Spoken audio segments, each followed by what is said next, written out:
जलाल साईं ही जेके तव्हां ॿ नांग धारिया आहिनि जी जी इन्हनि सां तमामु वधि में वधि महिनत करे रहिया हो, इन्हनि खे खीर पीआरो था। जी जी ही तव्हांखे ज़रूरु प्यारा हूंदा। केतिरा तव्हांखे ही प्यारा आहिनि नांग ॻाल्हि तव्हांजा? ॿुधो, मां ईमानदारी ॻाल्हि कयां, जी साईं जी। हे मूंखे बचनि खां वधीक प्यारा आहिनि।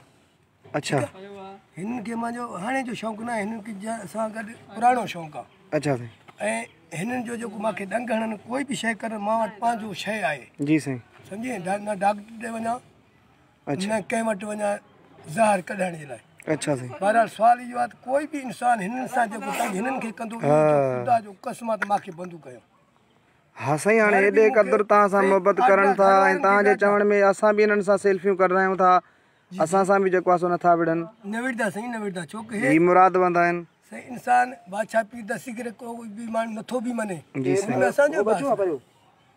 असांजो बास न आहे। जी बिल्कुलु साईं। बहरहाल बादशाह पीर दसीर जे हुदे में। वाह वाह, हाँ साईं बिल्कुलु हुदे में। ही फ़क़ीर नांग आहिनि। साईं मां अदाकार बि आहियां, साईं न कुझु ॿुध, अदाकार बि आहियां फिल्म जी। बिल्कुलु बहरहाल मां ग़रीब मिस्किन आहियां, हे बि शौक़ु आहे, सभु शौक़ु आहे, सम्झे। जी साईं जी। ऐं तव्हां इहो कुर्ब कयो, कॾहिं बि नेट में ॾियो, महिरबानी कयो मूं ग़रीब ते।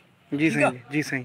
मुंहिंजे नंबर सां बिल्कुलु साईं। हाणे तव्हांजो असां नालो लिखी करे हिननि खे फेसबुक ते चाढ़ूं था। हाणे ॾिसो नी हिते, हे बचनि खां ज़्यादा प्यारा न हुजनि, पोइ हिते ॾिसो। वाह वाह वाह वाह वाह वाह वाह वाह।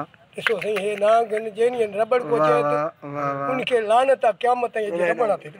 ये नांग आहिनि साईं, नांग। सम्झे, भाऊ अॻे हिकिड़ो हिते करे पियो नांग न आहे, उहो ॿियो हुयो, हिते न आहे उहो हमरा। हिते न आहे, पर सुवाल इहो हिते करे पियो, ख़ुदा जो उहो नांग हे आहे।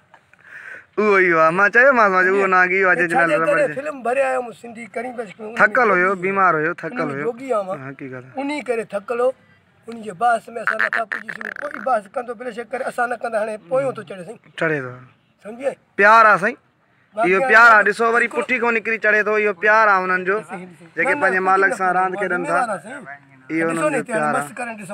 वाह वाह वाह वाह वाह वाह। न तव्हां वेठा ई हुजो, तव्हां न कुझु बि न, मां वेठो आहियां साईं। हिते ॾिसो तव्हां, हाणे सुकूल कोई मथे में लॻा पिया आहिनि, हर को अदा मूंखे ॾिस, अदा मूंखे ॾिस। बहरहाल यार हे ज़ना वारा फ़क़ीर कोई खे बि ॾसींदो आहे 10-20 रुपया वठंदो आहे, मां मिठाई कंहिं कोई नथो घुरां, नथो वठे। वाह रे वाह जलाल, सलाम आहे तोखे साईं, सलाम। पंहिंजे घर खां ख़र्च करे गोश्त खीर ईमानदारी पीआईंदो आहे, खाराईंदो। वाह वाह। कोई बि भाऊ हाणे बादशाह पीर दसी करे न मुंहिंजे उन में मुंहिंजो बास ज़िद बि न आहे, पर बादशाह पीर हिकिड़ो वॾो शइ आहे। बादशाह पीर दसी वॾो साईं। हाणे असां तव्हांजो जेको आहे सो वीडियो फेसबुक ते चाढ़ूं था तव्हांजे ई नाले सां। इनशाला असांजा दोस्त जेके बि असांजा फ्रेंड आहिनि तव्हांखे तमामु प्यार सां लाइक कंदा। वॾी महिरबानी तव्हांजी जो तव्हां ही पंहिंजी सुखड़ियूं असांखे ॾेखारियूं। अलाह साईं तव्हांखे ख़ुशि कंदो जलाल जानी।